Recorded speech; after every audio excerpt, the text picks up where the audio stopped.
I would like to call the June 25th regular meeting of the Milton Planning Commission to order. Would everyone please rise for the Pledge of Allegiance? I pledge allegiance to the flag of the United States of America and to the republic for which it stands, one nation, under God, indivisible, with liberty and justice for all.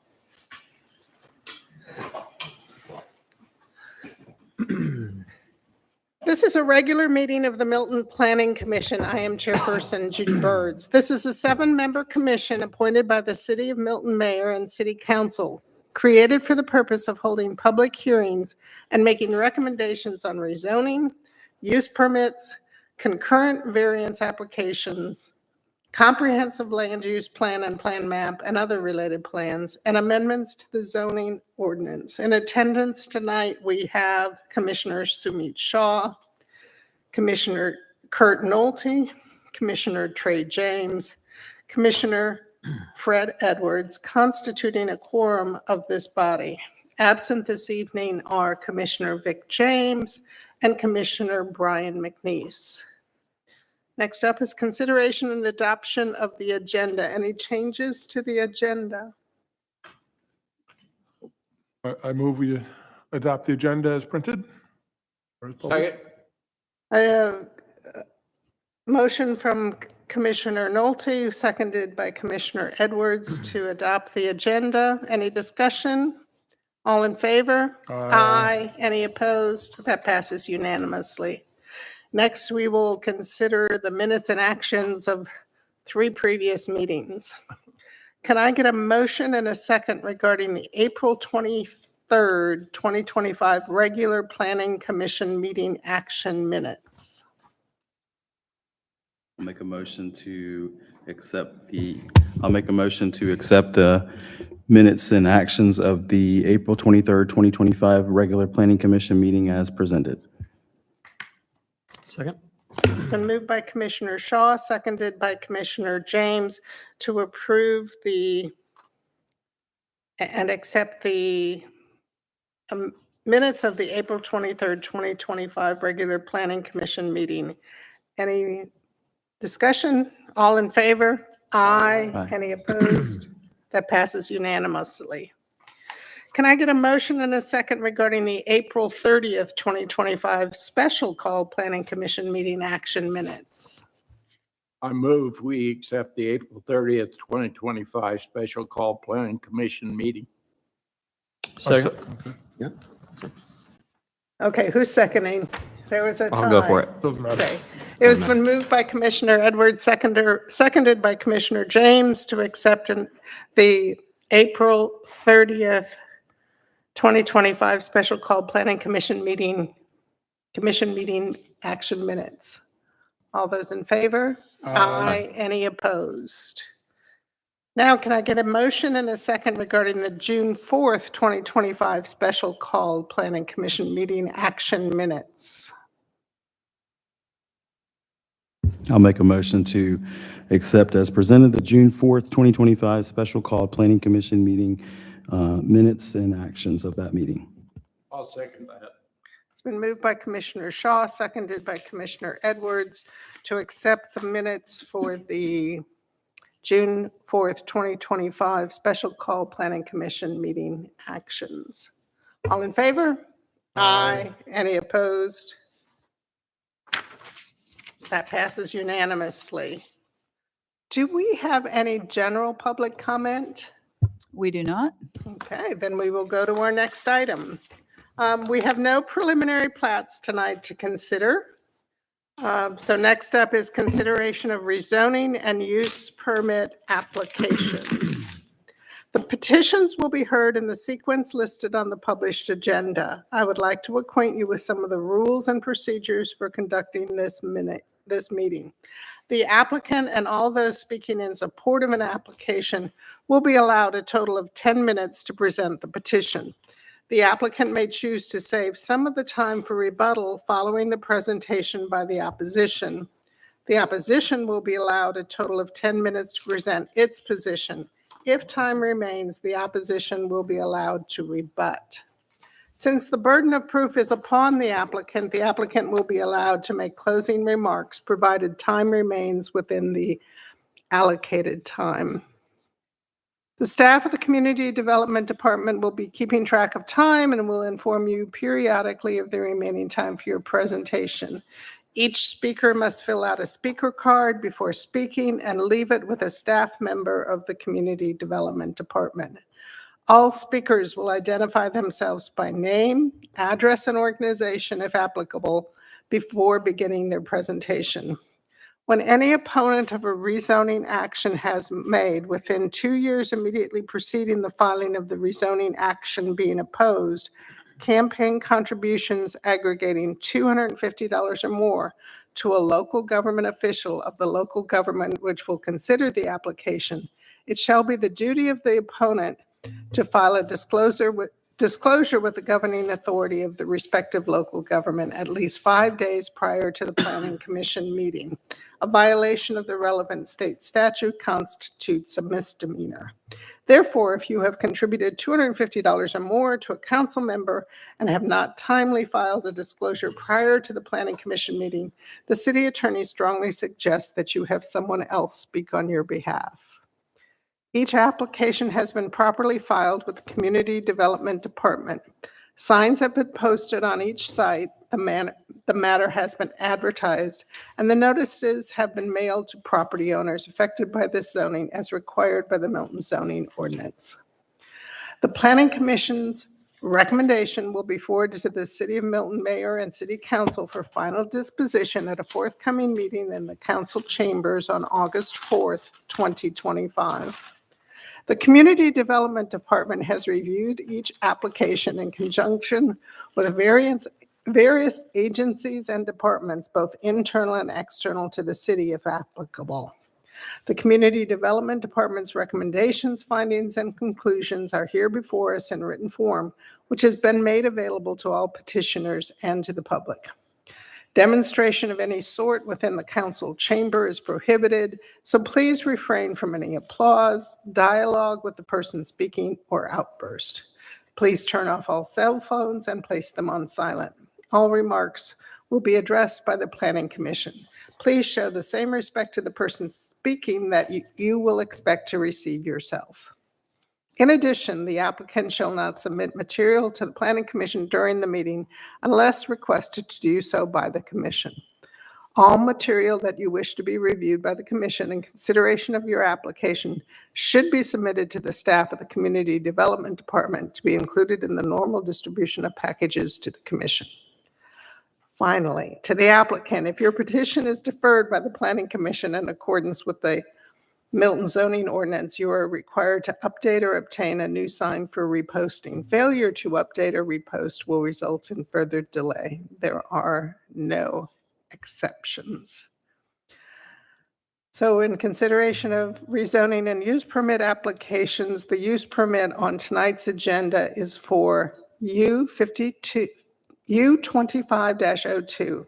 It's located at 14505 Batesville Road and parcel ID 22-379-006-630-059 by LRF LLC for a use permit for a rural event facility under Section 8.7.1.h of the UDC on 35.87 acres, reduction from previously approved U14-02/ZM17-01 within a 6,539 square foot house, 4,296 square foot atrium structure, 4,760 square foot existing building, and 2 gazebos for a maximum of 250 attendees.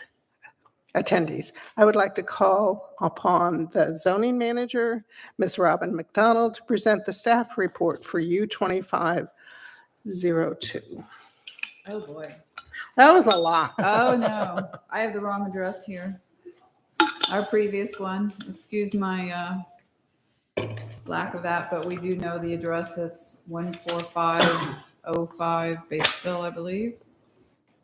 Okay, Yes, so recalling this 14505 is, I'm Batesville sorry, Road, so just ignore that. what is it, 14? It's 14505 Batesville Road. I'm This is sorry. right. She's talking about on her. Oh, on her This is the presentation. existing Little River Farms Rural Event Facility to be superseded by the current request. And then also there's an existing use permit for a B&B, bed and breakfast, and currently is not in operation. Just to familiarize yourself with the location, it's at the corner of Taylor Road and Batesville, with Little River being adjacent to the west in Cherokee County. So,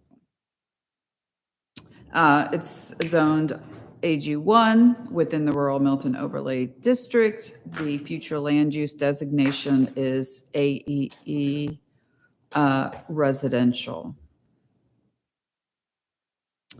The summary of the request is to reduce the current area of the event facility from 47.7 acres to 35.87 acres. And here is a diagram from the applicant that shows the current configuration is the green highlighted line right here. And then the proposed change is the pink, and then down, and then adding this triangle that is fronts on, Taylor Road. I was going to say Taylor, but it didn't seem like it was right, but that's correct. All the way back up Batesville and the Little River. And then, so this is the approximate 16 and a half acres to be deleted from the use permit. The applicant is requesting to keep the existing conditions of the use permit or the zoning from 2014, the hours of operation, number of attendees, maximum sound permitted, number and size of buildings, and we'll go into more detail at the recommended conditions. Compliance of the development, it meets the rural event facility standards as required in section 8.7.1H, and it meets the rural Milton overlay district standards for agricultural type uses based upon the revised site plan received on May 5th of this year. In regards to public involvement, the CZIM meeting was held on May 27th. The applicant and representatives were present. 8 members of the public were attended, and 3 residents from the Valmont subdivision located on the east side of Taylor Road with no issues with the event facility in the past. Half of the attendees lived in the newly constructed Little River Farm subdivision, and 2 people lived adjacent to the 16 and a half acres in Taylor Glen subdivision. These residents were concerned with the following: what will be developed on the 16 and a half acres in the future? The applicant does not know what exactly might be developed, but provided the following potential site plan just as a reference. Construction traffic noise that may occur through the existing Little River Farm subdivision in the future if that piece of property gets developed. This is a potential scenario. This scenario provides for 5 large lots being more than 3 acres or more that fronts on a cul-de-sac that has access from the existing Little River Farms subdivision. As it could potentially be, also could be developed with 1 acre estate lots or larger lots, or a single estate lot. The purpose of the site plan is to show the community one potential way the property could be developed, but in no way does this this site plan commit the applicant to this scenario, but just to show what potentially could happen. The applicant held the required public participation meeting on Friday, June 13th from 4 to 6:30 here at Community Place at City Hall. The public participation report was submitted on June 16th, which meets the required submit date. There was no one who attended this meeting. The applicant's representative did reach out to 2 residents of Little River Farm subdivision who were at the CZIM to provide information via email. At the City of Milton Design Review Board courtesy review, the DRB voted unanimously to send a recommendation of approval for this requested rural event facility, and there were no comments from the public on this matter. Since Cherokee County is Adjacent to the property, city staff provided the planning and zoning director with the applicant's request on May 16th. There has been no response from Cherokee County regarding the application. In addition, staff sent letters regarding the request to approximately 40 property owners in Cherokee County that are located to the west of the subject site. There have been no responses from these residents, either via phone or email. There was one resident at the DRB meeting but did not speak. In regards to the standards of review, I won't go into a lot of detail because this has already been approved and there's nothing really changing to the request. And the requested revised use permit is consistent or meets the criteria of the 10 considerations when requesting a use permit for the rural event facility. In addition, the operations of the facility is unchanged from the previously approved use permit from 2014. In conclusion, the proposed reduction of area from 47.7 acres to 35.87 with the same conditions of zoning as granted pursuant to U 14-02 for a rural event facility is consistent with the 2040 future land use plan, meets development standards for both the use permit and rural Milton overlay district. Therefore, staff recommends approval conditional of U 25-02 for a rural event facility use permit. In addition, staff recommends rescission of U 1401 for the use permit for a bed and breakfast and for U 1402 for the rural event facility, which will be voted on in the next two agenda items. In regards to the recommended conditions, it is a rural event facility. The number of attendees shall not exceed 250 people for any event. The hours of operation are laid out here, which were the same as previously approved, as well as the amplified sound of music will be located within the enclosed portion of the atrium. Delivery shall enter off of Batesville. The barn facility, a couple years later, they added the barn facility as to be another facility for events, and they also have the same requirements for hours and days of operation. And then now we have the revised site plan dated May 5th. So that is what will be conditioned to this use permit. And then lastly, the actual square footages of the structures on the site as indicated on the revised site plan of May 5th, and parking as depicted, which is the same, as well as all events with more than 75 attendees shall be required to have valet service and provide a minimum of one off-duty police officer for such events. So with that, I will be happy to answer any questions you may have. Any questions for Robin? Robin, will we, under the considerations where we have A, B, and C, is that the way we will be reviewing that and voting on those individually? Right, so there'll be different items, so just vote on the approval of this item, and then we'll introduce each of the other rescissions after. Yeah, what I would propose that we do is we conduct a single hearing on all three items so that we don't have to go through everything. We'll accept the staff recommendation as it addressed all three, and the applicant can address all three as well. And if there's any public comment, which I'm not sure that there is any, they can address them. But then when we do get to vote, you can announce each item, make sure there's no additional comment, and we can hopefully streamline it that way.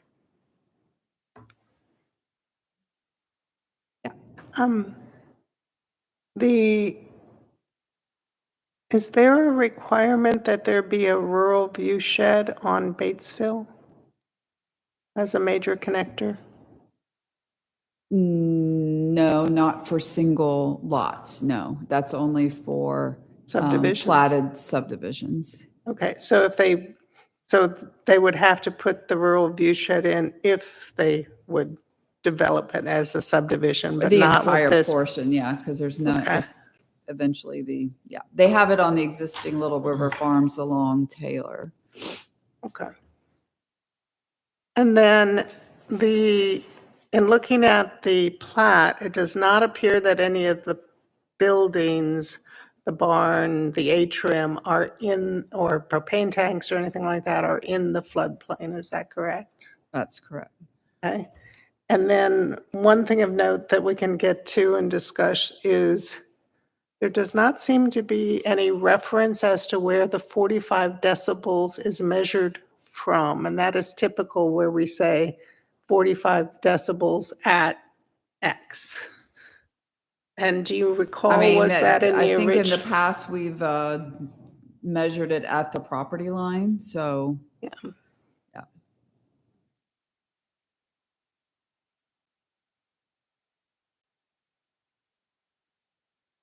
Yeah. I guess I have a question, just, right now you've got the rural event facility on 47 plus acres. And they want to reduce that to 35.87 acres.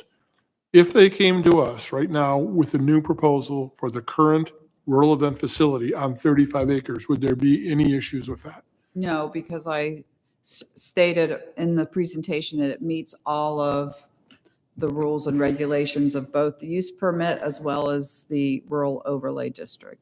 That's, I just want to be sure that we Yeah, weren't no, they've backdooring provided something all there. the 100-foot setback. I just didn't want to get into all the details when it's already been done, and they ensured that the activity, they're outside of the, probably the biggest thing would be the 100-foot activity area, which they've shown on the site plan that they're outside of. So there's no, what variant, are they asking for, I thought I saw something about variances in here? No, there were no variances, no. I had a question about, so the area on the right corner, that triangular area, what was the use of it, before they're proposing to So- include it now? When we first initially did it in 2014, and the applicant can address it too, but I believe they had some cattle on the property that grazed, and then eventually they removed the cattle, and now they have a tree farm. So really in that triangle, if you go past there, it is vegetated with trees, with Christmas trees. But that's just part of it, because they wanted to add some additional land to the use permit, but they could still utilize it for growing trees. So it kind of actually creates a buffer for the adjacent people off of Taylor as well. That wasn't there originally 10 years ago. So the only substantive change is to the lot lines? Exactly, yeah. Okay.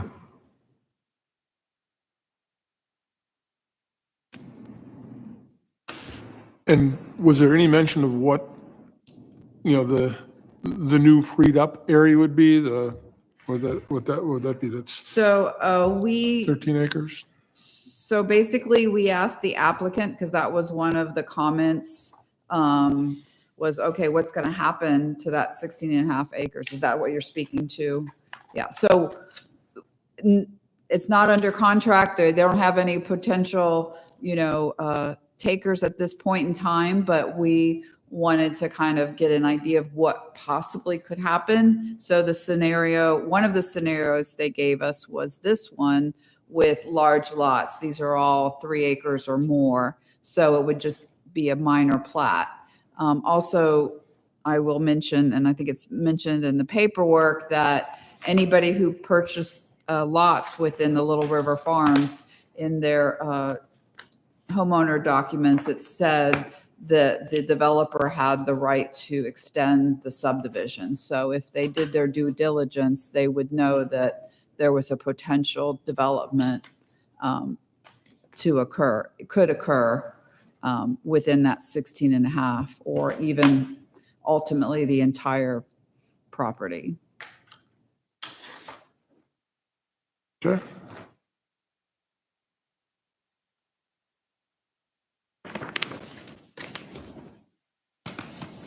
Pretty cut and dry. Anybody else have questions at this time? We'll have another opportunity if something comes up. Right. So I will open the public hearing.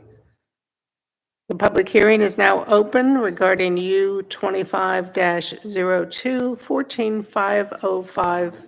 And while he's getting that load, just to be clear, it will also include the potential rescission of Yep.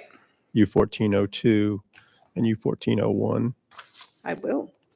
So I will open the public hearing for U2502, 14505 Batesville Road, as well as,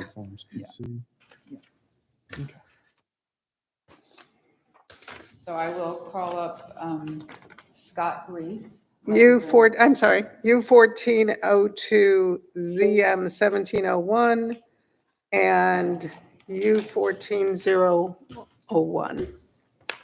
Well, The public hearing will For be public to hearing. address all three of them. Just the public hearing will be for all three items. Okay. So Mr. Scott Reese is here representing the applicant. Madam So Chair, the applicant and those speaking in support of the application will have a combined time limit of 10 minutes unless a motion is approved by the commission to extend the time limit. We will now hear from the applicant for, Madam Chair, members of the commission, I'm Scott Reese with Rumlow Reese and Associates, doing business at 13685 Highway 9, Milton, Georgia, 30004. Here tonight representing the Ivy family in their application for a use permit for a rural event facility located at their property at the intersection of Taylor Road and Batesville Road. I think Ms. McDonald did an excellent job going into the minutia of the development standards, so I don't see any reason to rehash that with you. I'll be glad to answer any questions if you so desire on any specifics in there. So I just wanted to go over a couple of things with you first. This is the modification of an existing rural event facility. It's been in operation for 11 years with no reported incidents of malfeasance or anything creating any problems. It has been an asset to the community. It's definitely something that sets Milton apart. You don't find these in Roswell, Alpharetta, Johns Creek, Sandy Springs. This is what makes Milton unique. We, through the history of time, age and time are undefeated. So change has to happen. There are multiple heirs of the Ivy estate, two of whom are now elderly and another who is disabled. And the trust has to come up with more money. The solution is either sell a portion of the property and maintain the rural event facility on the 35 acres, or sell the whole thing to a developer and it be developed, I'm sure, at the highest possible density. So we feel like this is by far the better choice of the two. It will be up to you to distinguish if you had rather have the event facility or the property be sold. It is not their primary choice. That's why we're here trying to amend the existing use permit to allow its position to go forward. All right, so to go into a little bit of specifics of the use permit, it's currently 47.7 acres. It will now be 35.8 acres. It's been actively in use for 11 years with no problems. As you will pay attention to the site plan, you will see that there are 0 variances and 0 compromises asked by the applicant. It is completely compliant, as reviewed by your city staff for a rural event facility. We meet all the standards required there. You also notice that there is 0 additional land disturbing, 0 additional buildings, structures, parking lots, drainage, anything required. What you see is what you get. There will be no changes to the actual layout that's existing there now. Also, you will find that the operations and management of the facility will be exactly the same as it has been for the last 11 years. So we feel like we're bringing forth something that has been proven to be a success, and we're not asking for any changes or any special compensations for this property. So just kind of in conclusion, the Ivy family has owned this property for over 70 years. is located, so the farm I grew up on, Birmingham Highway, then the Walker Brothers Farm between, and then the Little River Farm. At one time, it was approximately 600 acres. It was a commercial dairy, an egg farm, a beef cattle farm. It's now a golf course, Valmont subdivision, Little River Estate subdivision, and the wedding venue. The family would love to be able to maintain the home place as this 35 acres as long as they can. So I think, as you'll see on the screen, one of the more iconic symbols in Little River, or in the city of Milton, the water tower at the old Little River Farms Dairy. So I am pleased to be representing the family. I can't say that every time when I'm up here advocating for the highest density possible. It is my job. I don't always choose my clients, they choose me. But this is one of those examples. It's dear to me. I'm going to show you one other picture, if so indulge me. So, well, technology. So as you see, there's a milk bottle sitting on a tractor. The milk bottle is the Little River Farms Dairy that we had a small cooler on our front porch as I was a child that was, and so we got orange juice and milk every day. The tractor in the background is now, I purchased from the farm some years back, but just kind of iconic. One of the few symbols left of City of Milton, and I hope you will share in trying to preserve something that distinguishes Milton from our other cities, and you can see the benefit of amending the use permit, modifying it to allow this wedding facility, which I think everyone would agree is an asset to the city of Milton. I have other potential preliminary plats that are very ugly. If you would, if you need that to help you in your decision, or anything else that I might answer. Thank you for your time.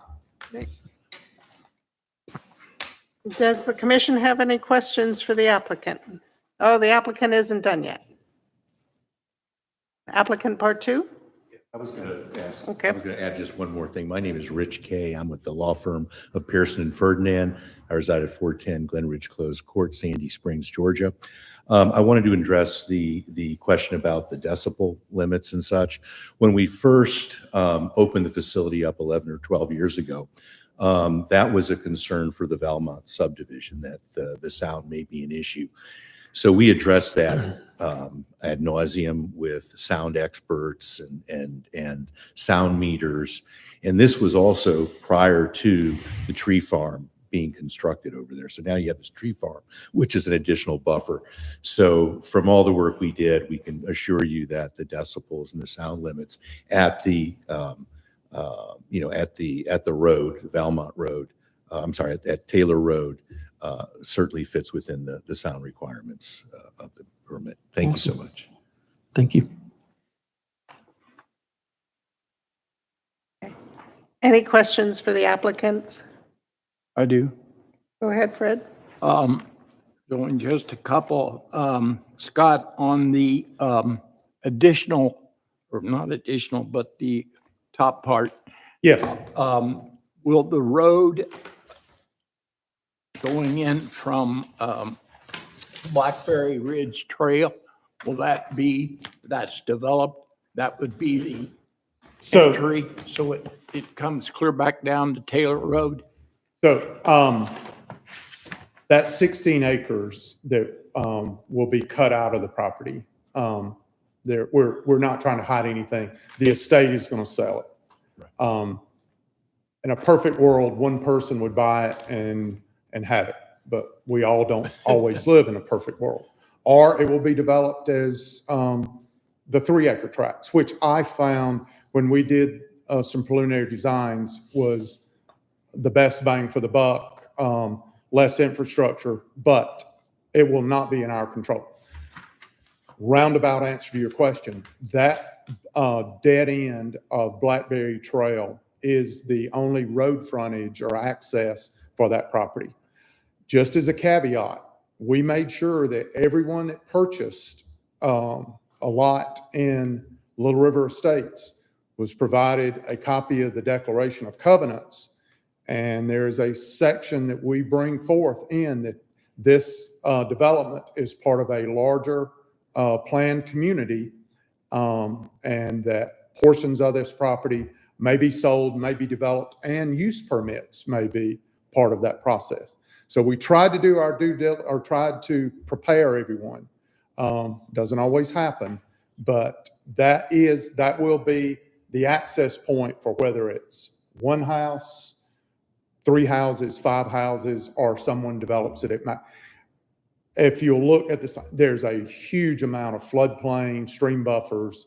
It's not a 14 lot development on 16 acres. But I cannot stand here and tell you that someone can't put 8 or 9 lots on it.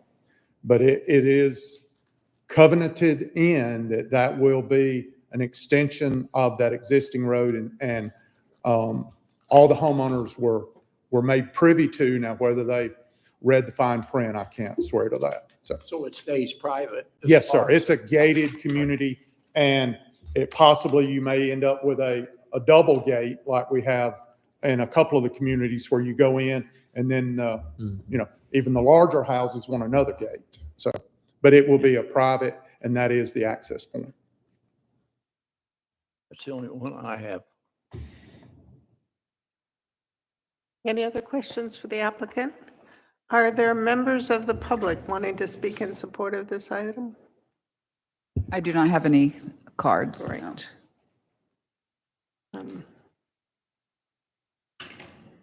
Are there members of the public wanting to speak in opposition to this item? No. Nope.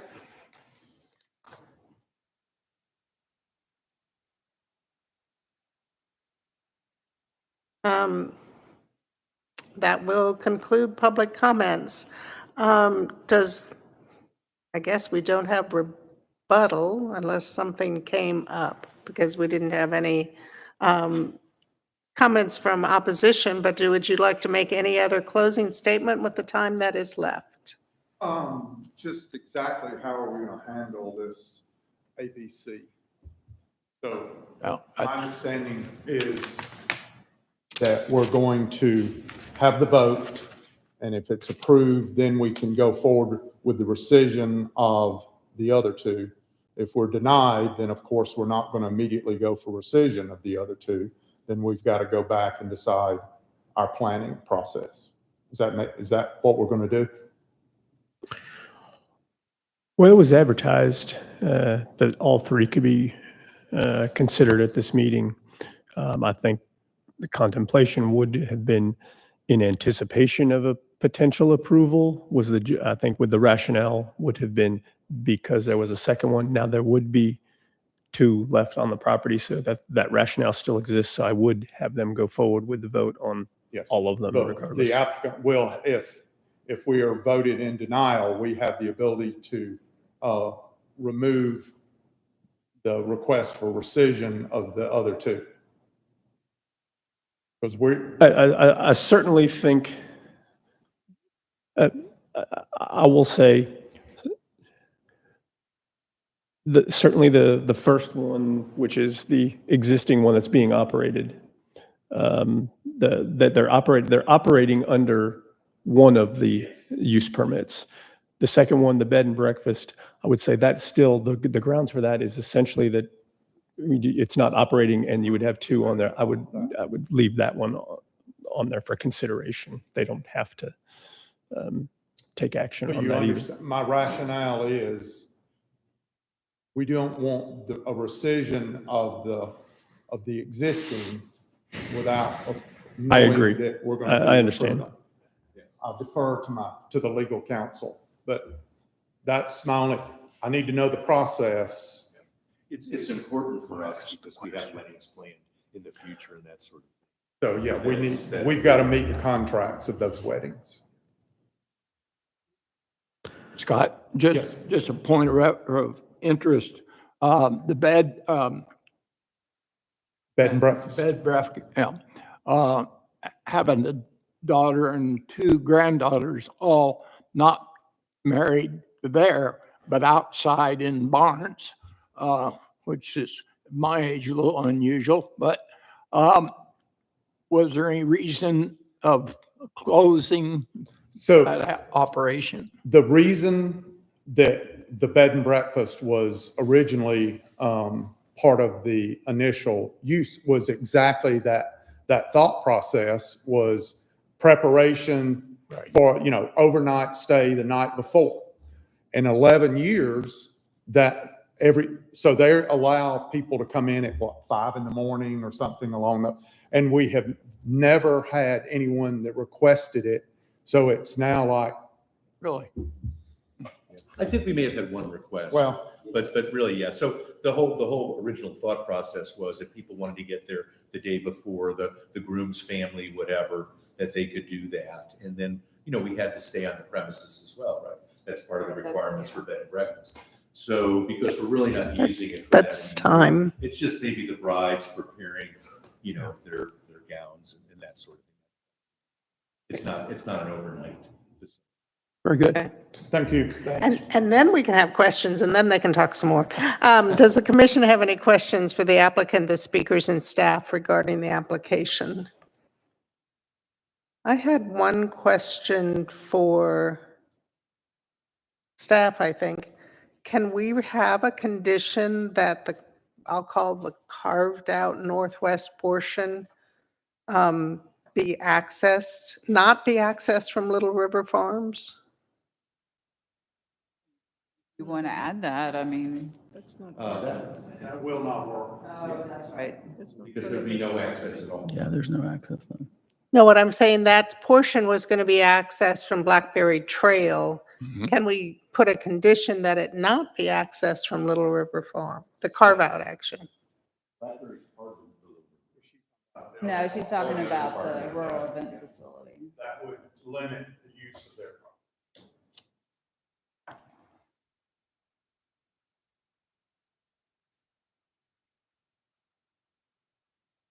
From a legal standpoint, can we make that a condition? That property was included in the, Because it's Right, not if part it- of the site plan If that, it's the legal description of the 35 acres you're talking about, I'm talking about the 16 acres they're carving out. right, you can't condition something that's not part of the The legal use permit. description, Okay, but I don't know what, you could. you could say that you couldn't have access to The the other subdivision, direction. to the north from the 35 acres, I Right. believe. Right. Is that what you're trying to say, is that there's no access from the 35 acres to the 16 and a half acres? yeah. For what purpose? What would that do? Then it would keep traffic from going from Batesville As a cut through to this, as a cut through to the subdivision. Got it. That may affect future development. We don't know what's going to Yeah, you don't know what it's going to be. farm or 20 years. But if it's a condition of the use permit and then the use permit is abandoned, then the conditions get abandoned too. If they did use it as a cut through. I mean, what's, I mean, it would just the probably. alternative is that if the 16 and a half acres are developed, let's say either in a large lot or a regular subdivision, we could put it in the condition or put it on the plat to say no access through Little River Farms, the use permit. I can't imagine Little River Farms wants that as a cut through, as an access area. I think if you had your choice, you'd push them up to the top and not cut through. But I guess my question right now, though, is this event facility is, per the declaration, this is a part of the whole subdivision, correct? And that land is still a part of Little River's, whatever farm subdivision. So now if you're trying to break access, a part of your whole subdivision, I don't know if the declaration would already supersede anything like that.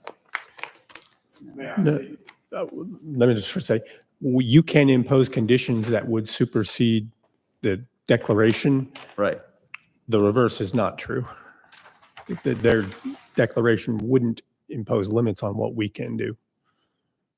So just because the declaration would allow access, you could still impose an access restriction as part of approval of this use permit. Yeah, for future.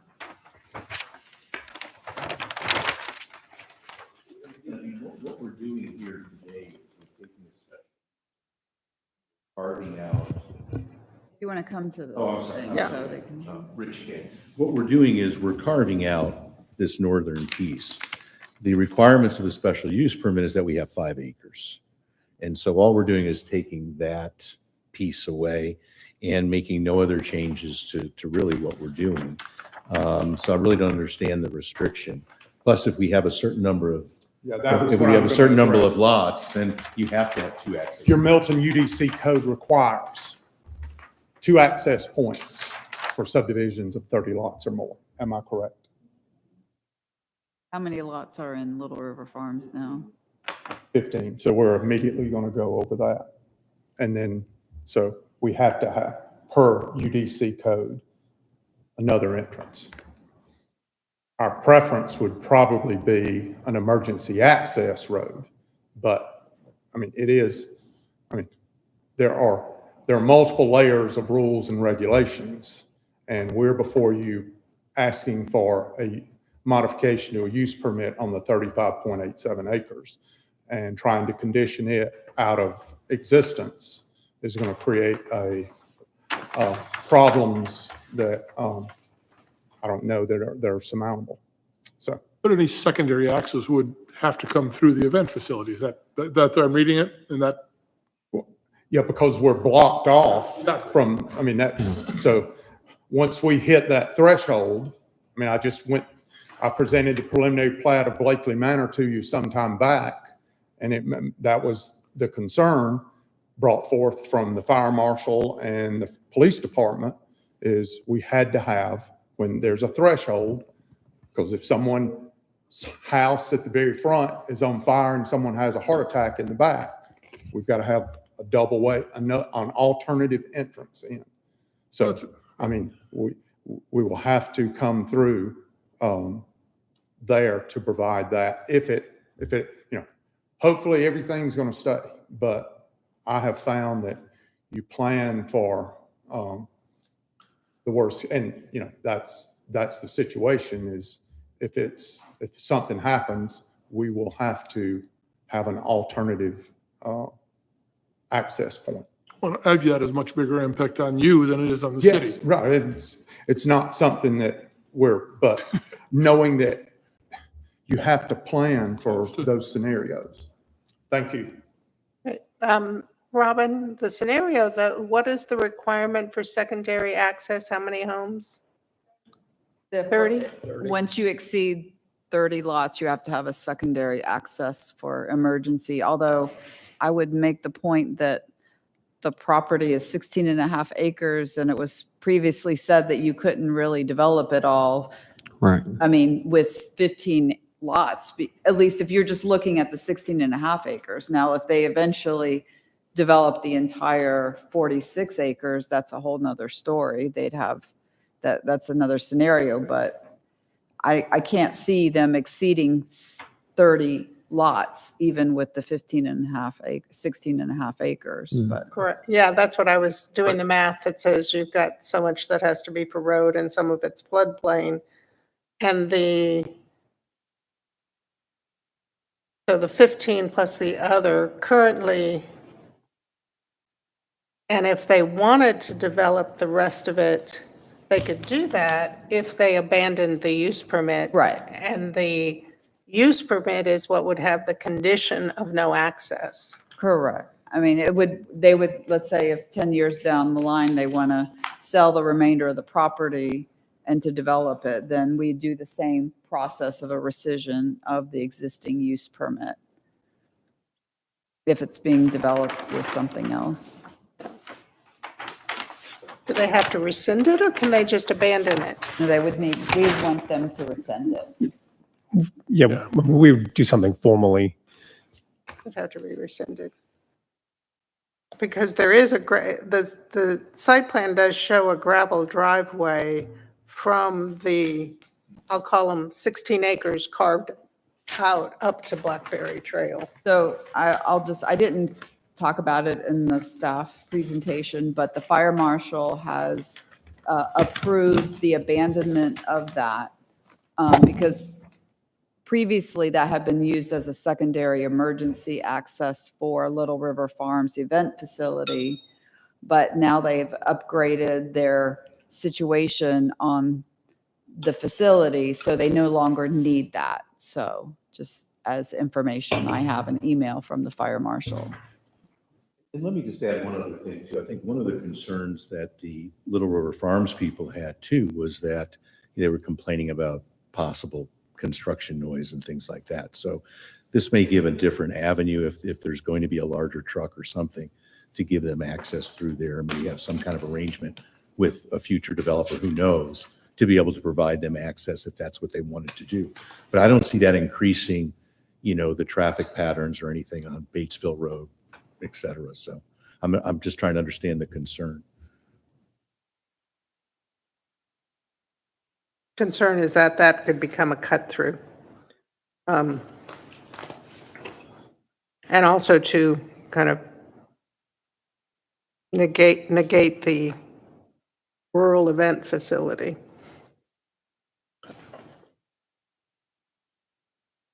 Well, again, I think if a future developer asked us for access, that would be something for us to consider. But the last thing we would want is anyone cutting through our facility to go there. So, but to take that right away, if a construction crew decided they wanted to use, if we would permit them to do that, I think we should have the right to be able to do that, rather than preclude that possibility.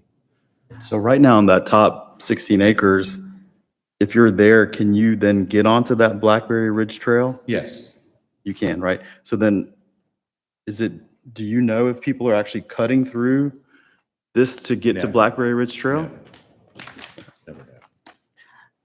So Robin, back to one of the conditions I'm looking at 2A is that they will have compliance with the site plan that we're looking at. And the site plan does not show access to those 16 acres. So does that, I think that is one way to skin that cat, that it doesn't show access currently, yes. other than on a gravel driveway? Which, if it gets developed, that gravel driveway will be taken away, so. And I think another point is for concern with cutting through, there could be 1 to 2 gates. There's already an existing gate into the subdivision, and potentially if this gets developed with 5 lots, there might be a second gate going into the second section. Yeah. So I'm just also thinking too, is that since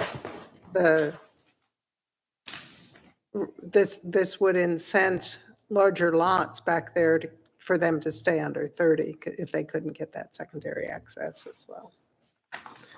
I would just like to say one last thing, and that is that I would think that maybe these questions and these restrictions might be something to be placed on the property going forward if someone bought it. But at this point, it seems like an unnecessary restriction based on the fact that all we're doing is taking this portion away from our special use permit. There's no purpose with it. It's going to remain there until somebody decides they want to do something with it. And then at that point, I think your concerns you could raise those at that point. But really here, all we're doing is reducing the amount of our property that we own 100% by that amount. We didn't have to, but we did. We've added another 5 acres really at a point at the corner of Taylor Road and Batesville Road that add to that amount. So again, if that's a concern, then I think maybe that's properly raised. With all due respect, when someone tries to develop that track. And like we said, it may be just one person. It may be, we may put in the 3 lots, 5 lots. We really don't know. So I'm asking if you would maybe reserve that condition or that discussion to whatever the developer decides to do with that piece of property. Because right now we own both of them. And so we're not really sure why to impose that restriction on us at this point. Thank you. Question for either Paul or Robin, though, is the only opportunity to put a restriction on the front, I'll call it the front property, is tied to the use permit. We couldn't come in back later and say, oh, no, you can't do that. Well, I think if a subdivision, whether it's a minor plat or whatever subdivision, we many times have no access, either to a street or to an adjacent property. That's not untypical. I mean, that's fairly typical. So I think that's what Mr. K is alluding to, that they would be open to, when and if it gets developed with whatever scenario, to have a restriction for access to the rural event facility from that 16 and a half acres. Does that make sense? I think I would add, if going forward, they propose a development that is fully consistent with the underlying zoning, then there would not be a situation where this commission or the city council would have an opportunity to impose new conditions if it met all of the requirements and they didn't need any additional permissions. If they did need to obtain some other permissions, whether it's a separate use permit or rezoning, then that would provide an opportunity to consider the necessary conditions that might be imposed. So. And again, just to be brutally clear here, the recommended conditions that are attached here are letter for letter to what they're operating underneath right now.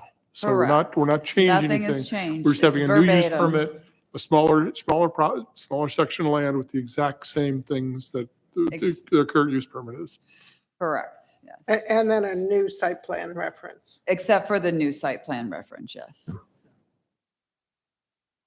I think because we're referencing that site plan and the site plan does not include an access road, I think as Robin said, I think that concern is addressed and then can be considered if in the future But for the if- development. Right, but if they break that up, is that Little River Farms concerned, or is it whoever's buying that concern It's the new of getting owner. another access to it? It's So I the don't know. new if- owner's concern. Yeah, I don't I know think. if Little River Farms has to allow access through their property to that based upon the development. I mean, that may limit the development if whoever's buying it takes a look at it and says, I can't find another way in.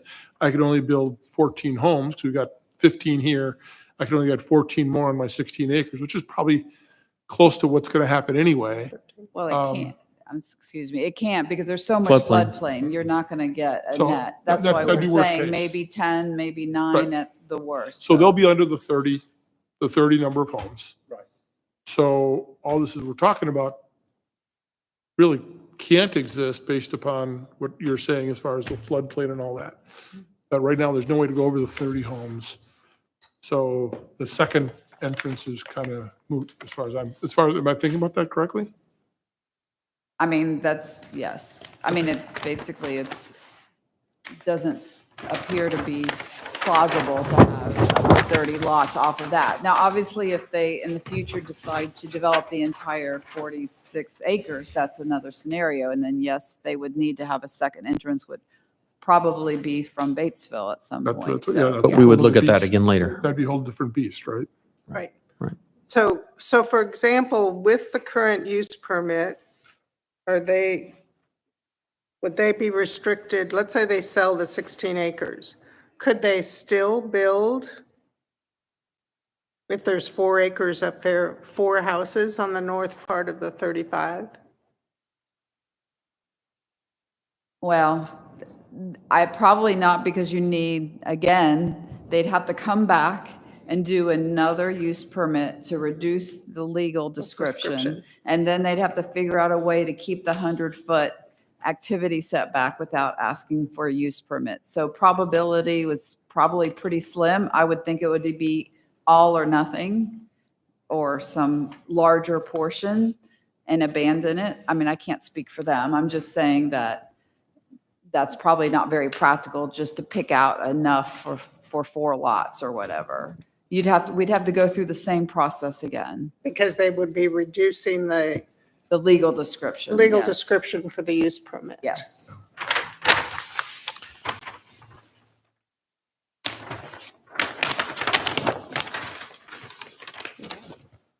Are we at the stage where we can make a motion?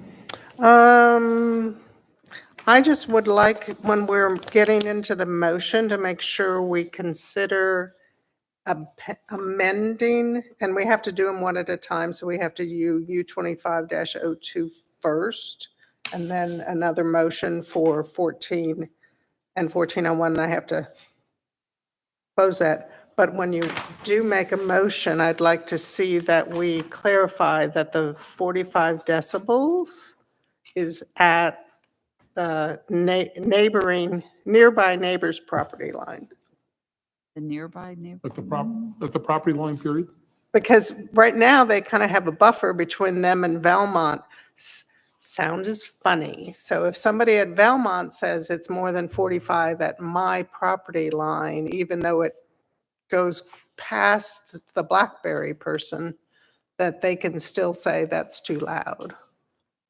Can I you, mean, typically the noise in our noise ordinance now is based upon at the property line. I'm not sure the Yep. legality of saying, oh, another arbitrary property line somewhere off of the property. And a budding property line Well, the abutting property line, It is the property line. is the property line, okay. yeah, is the property line, at the Yeah, property at line. the Whether it's property at the line. right of way or whether it's to something next to BlackBerry. Yeah, but it's not at the building, it's at the property line. Yeah. It's at And the because property it's line. unclear. So Paul, when we make a motion, can we make a motion to approve all 3? Or do we have to do one at a time? I'd like to do one at a time. Okay. Okay, any other questions, or otherwise I'll close the public hearing? Okay, I will close the public hearing. Could I get a motion regarding U25-02, 14505 Batesville Road? I'd like to make a motion to approve U25-02. With the conditions, with the conditions and the edit to the conditions of the 45 decibels at the property line? with the you have to do the conditions too. With the conditions of stipulating that the 45 decibels is read at the property line. And all the recommendations is listed. And then all recommendations as listed. I'll second that. So we have a motion by Commissioner James to approve U25-02 with the recommended conditions, with an amendment that the 45 decibel conditions I think there's 3 of them, indicate that it's at the property line. Any further discussion? Okay, all those in favor? Aye. Any opposed? Okay, now we need a motion on, Just for the record, if you'll just sound to make sure there's no further public comment. Written in there. If you'll sound the next item to see if there's any further public comment. okay. Do we have any further public comment on U1402ZM1701? I think you need to say, to consider the rescission of the existing. To consider the rescission of the existing rural event facility use permit. We don't have any comments on that. Okay, I'll close public comment on that item. Can I get a motion on U14-02ZM1701 to consider for the rescission of the existing rural event facility use permit? I move that we recommend approval of U14-02ZM17-01 to consider the rescission of the existing rural event viewshed use permit. I'll second that. Just to make sure it's perfectly clear, the motion is to approve or recommend approval of the rescission. Correct. Yeah, not consideration. Yep. Okay, so we have a motion, and that's okay with you also, Fred, with the Yes. minor wording. So we have a motion from Commissioner Nolte with a second from Commissioner Edwards to recommend approval of the rescission of the existing rural event facility use permit U1402 ZM 1701. Any further discussion? All those in favor? Aye. Any opposed? That's unanimous. Could I get a recommendation? If, just one more time, if you'll call for any further Oh, comment. sorry. Do we have any public comment on the rescission of the existing bed and breakfast use permit U1401? We do not.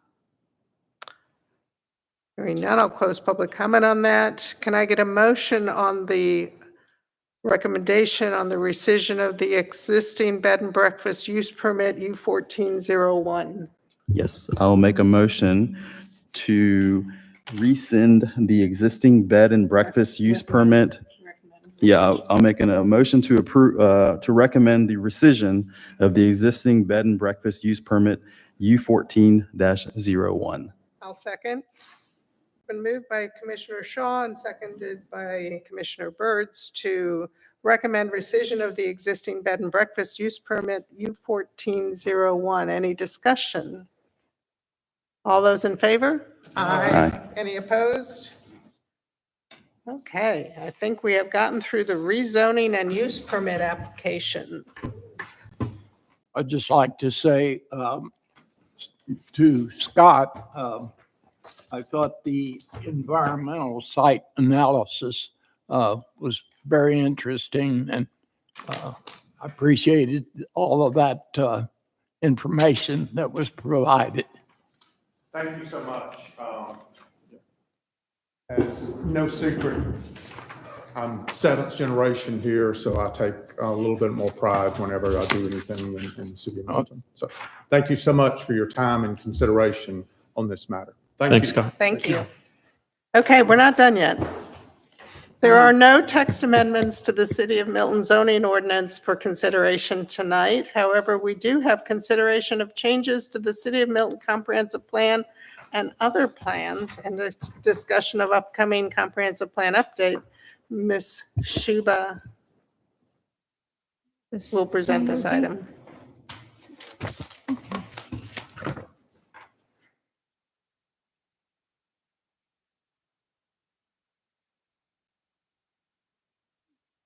Good evening, Planning Commissioners. Shubha Jangam, Principal Planner for the city, here to give you periodic update to the Comprehensive Plan 2040.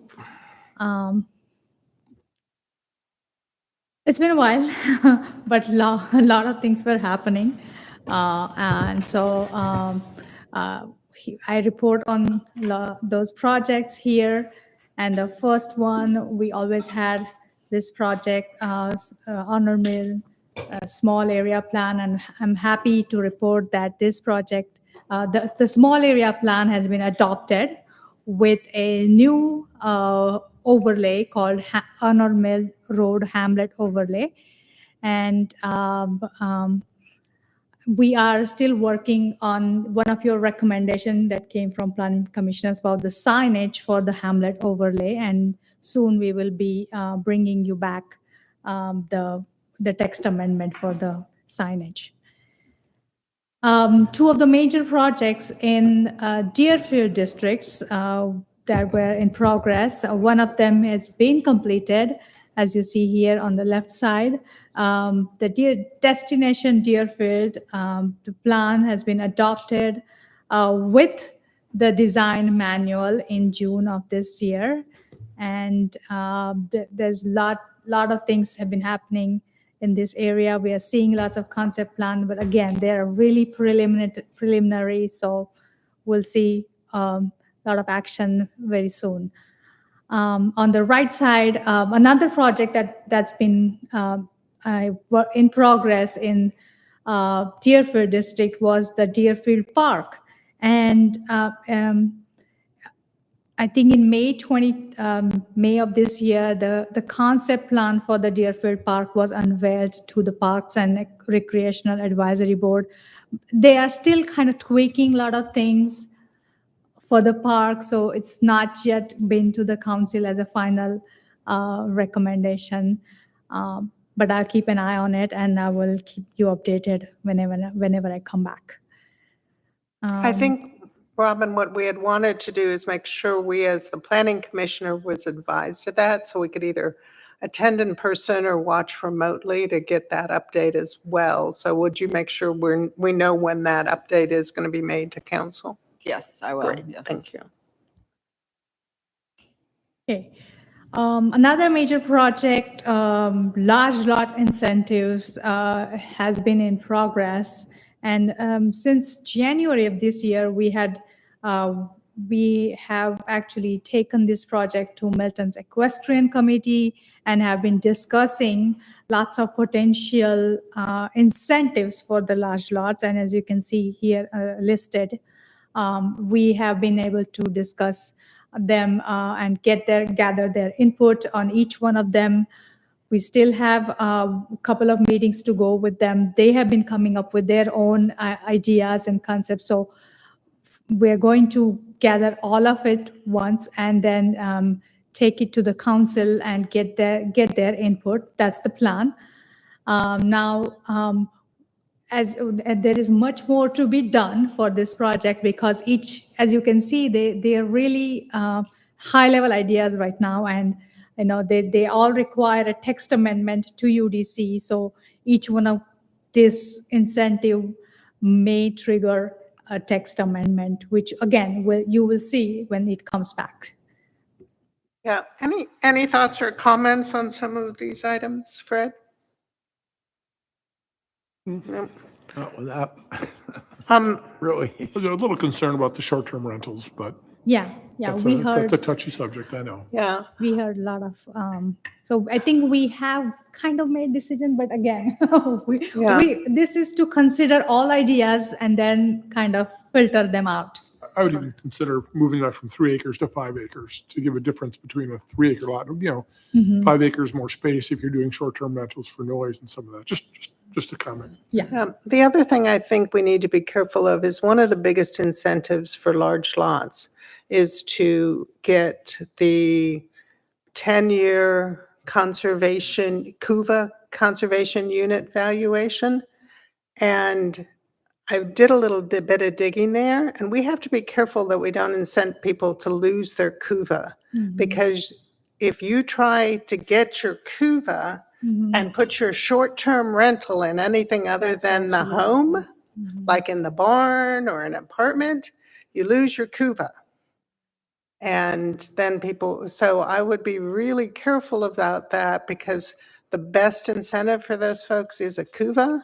And I'd rather us see Milton recognize that CUVA, because I don't think we don't give the CUVA discount, if I can put it that way. So that if you're looking for incentives, incent people to CUVA. Number one, it locks it in for, I think, 10 years.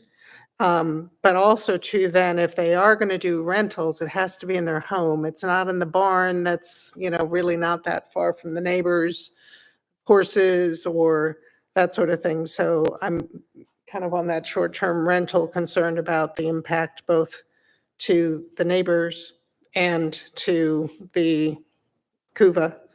And then the other thing I have a concern about is I don't want to see Wood Road lined with accessory buildings and covered arenas, because it's so beautiful now, but this would allow everybody just line Wood Road with, I was going to in say the front that. yard, okay. I think because that becomes the front yard, and now Wood Road, which is gorgeous, Right. becomes not so gorgeous. Well, up to that point, allow accessory buildings. I think at that point, we have to define what we can accept.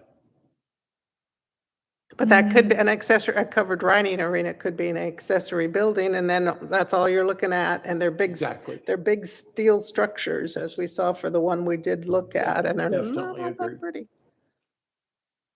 So I just be, know a fellow real well who he had a log cabin moved from Tennessee, and he could not put that log cabin, which would have been a very attractive thing. And he lives on a hill, then that log cabin. And, he didn't get to, well, he knew better than to come in under that circumstance. He has 3 acres. yeah. I mean, does that have to be by right? To the accessory buildings in the front yard? Does it have to be by right? Can we give a little more wiggle room, but still have some approval process wrapped around that? We could. Well, accessory structures can't be in front of the primary house unless it receives a variance from the Board of Zoning Appeals. So the only thing that can be in front of the primary structure is a barn housing animals. Okay, Yeah, so, but this is saying, hey, we want to change the code to allow them if they have 3 acres, right, so. by right. Yes. If there's a variance, my thoughts are, if there's a path But they're saying- around that gives us some control over where they are by variance Yeah, or we whatever. could have Not- some cap on square footage or, type of accessory building and not the covered arena as Judy was suggesting. I think we need some guardrails around that. Absolutely. Absolutely. And that's this is just a point Sure. of start. And then once we start writing the code, we will kind of add more details to it. Yeah, but to some extent, I'm pushing more toward do we want to make it by right? No, we want to, if you want it, come for a variance. Correct. And we can look at it and say, Yes. gosh, that's ugly. We don't want that on Nix Road or Wood Road. Right. Yeah, or Landrum. Yeah, because I don't think we're gonna be able to clamp that down by what accessory buildings we're allowing. I don't think that's gonna be tight enough. I do think we need some guardrails around that. Okay. Yeah, have them get a CUVA. Then moving to the upcoming projects, this is a capital improvement element. This is one of the projects that it's an annual update. We have to do it to keep our qualified government status alive. Because we collect impact fee money, we have to show where we have spent it, and there is a schedule. And this community development department works with other departments to get this report to the Department of Community Affairs. So this is something we'll be doing, and I'll keep you updated, how it goes. And finally, the one that might get you more excited is comprehensive plan. 5-year update is approaching faster, and there's a lot of preparation for that. So I think the fall of this year will be kind of prepping for this, CPAC members appointment, creating the blueprint for the whole thing. And then January to May of 2026 will be doing all the meetings and public engagements and survey. We will get the draft by June, and then we'll transmit it to ARC or DCA. And the plan is to get our 5-year update adopted by the city by September. So there's a lot of work to be done here, and I'm sure with your help we can do it. That's all I have. Shuba, who typically sits on the CPAC? What?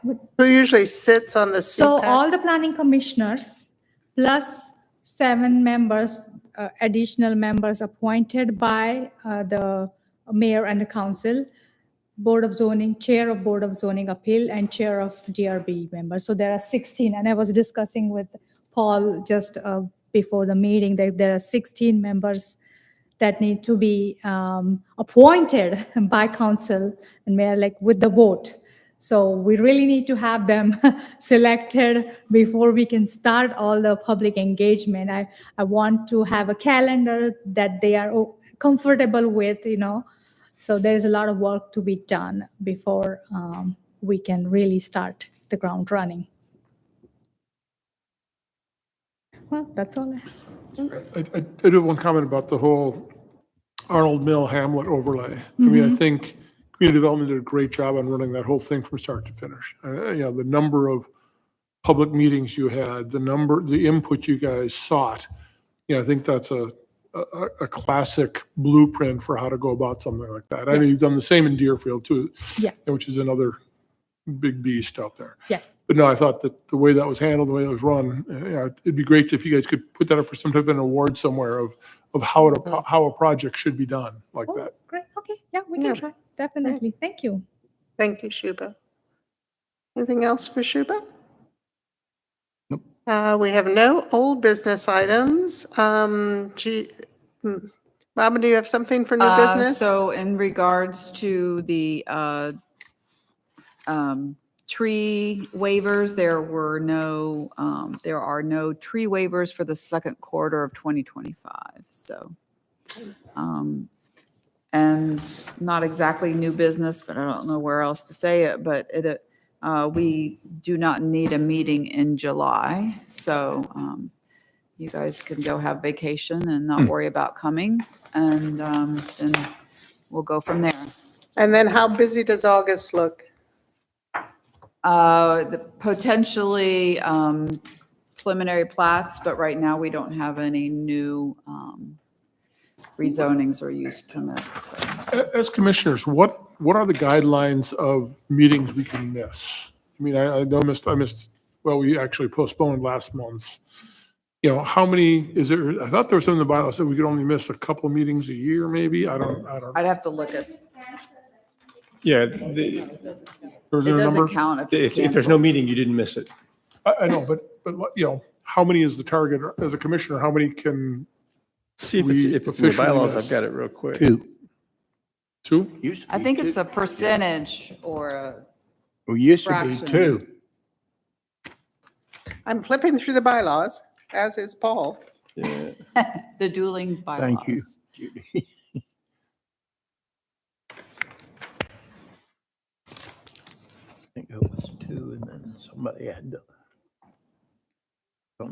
vote. Right, yeah. No, we don't have to do that now, but that's something I think I would like to know, or it should be addressed.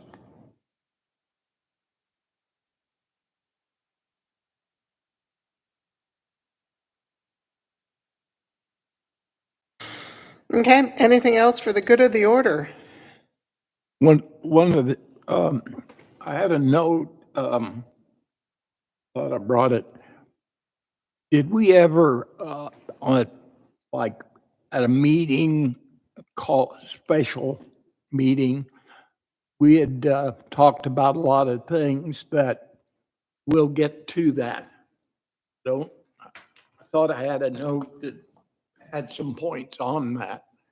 I mean, as far as future text amendments or stuff? That was part of the UDC thing, wasn't there? There were a lot of things we said, well. Yeah, when we were talking about the UDC, it was like, oh, we should really go back and clean that up. Right. It's fine, let's those- adopt it, I but there was thought like I a had list those of 5 or 6 things.